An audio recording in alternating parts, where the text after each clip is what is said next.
He points the gun at police. The collision has already happened. The BMW is stopped the wrong way.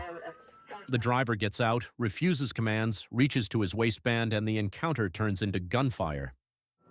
This is LAPD case NRFO 1926. It happens on April 8, 2026, involving Central Area officers outside the city of Los Angeles. The case data lists the time as 9:40 a.m. The LAPD briefing says around 9:50 a.m. Police Officer 2, John Nobleza, serial 42633, Tanner Anderson, serial 43199, Nicholas Gonzalez, serial 43532, Isaiah Roland, serial 44338, Arturo Hernandez, serial 45706, and Daniel Stevens, serial 45720, are tied to the incident. Dispatch begins with a stolen car problem. Officers actually walk into a pursuit, a head-on collision, and an armed driver on a freeway off-ramp. The briefing starts before the stop becomes violent. Captain Mike Bland tells viewers this is a critical incident community briefing. He says LAPD is still in the early stage of the investigation and that the final review can take up to a year. That matters because the video is not a final ruling. It is the first public evidence packet. The first police view is not described as Bodycam. LAPD says a portion is captured on responding officers' digital in-car video. The marked vehicle camera activates when emergency lights turn on, and it has a 1-minute buffer without audio.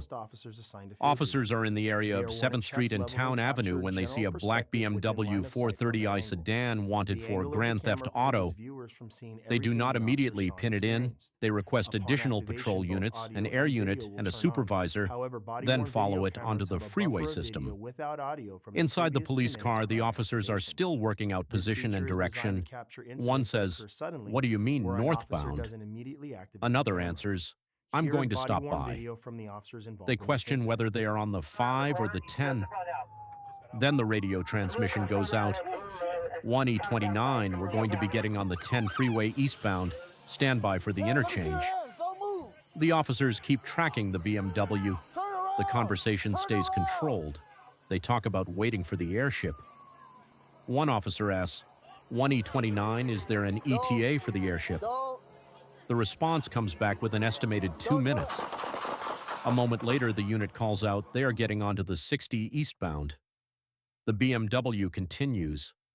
On the Olympic Boulevard exit off-ramp, the driver makes a U-turn against traffic. That is the first hard break in the incident. He collides head-on with an oncoming police vehicle. 2 officers are later treated and released for injuries from that crash. After impact, the driver exits the BMW. Officers give commands. He does not comply.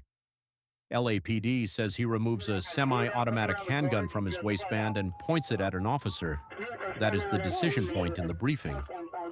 Officers fire. The driver is struck. Los Angeles County Fire Department paramedics respond and declare him deceased at the scene. The driver is identified by LAPD as 30-year-old Jesus Ernesto Jaime. No criminal charges are filed because he dies at the scene. The listed offense that starts the police attention is grand theft auto. The later evidence changes the risk profile.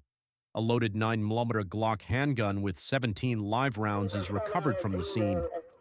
A loaded .357 Magnum Astra revolver is recovered from inside the BMW. Both weapons are booked as evidence. The policy posture is also specific. LAPD does not announce that the shooting is within policy. It does not announce that it is outside policy. Captain Bland says LAPD does not draw conclusions about whether officers acted consistent with policy or law until all facts are known and the investigation is complete. In other words, the public release shows what LAPD says happened. It does not close the case. This kind of call has a familiar structure. It starts as a property crime, a wanted car, a possible arrest. Then the risk climbs in stages: freeway pursuit, wrong-way movement, collision, armed exit, command refusal, weapon presentation. Each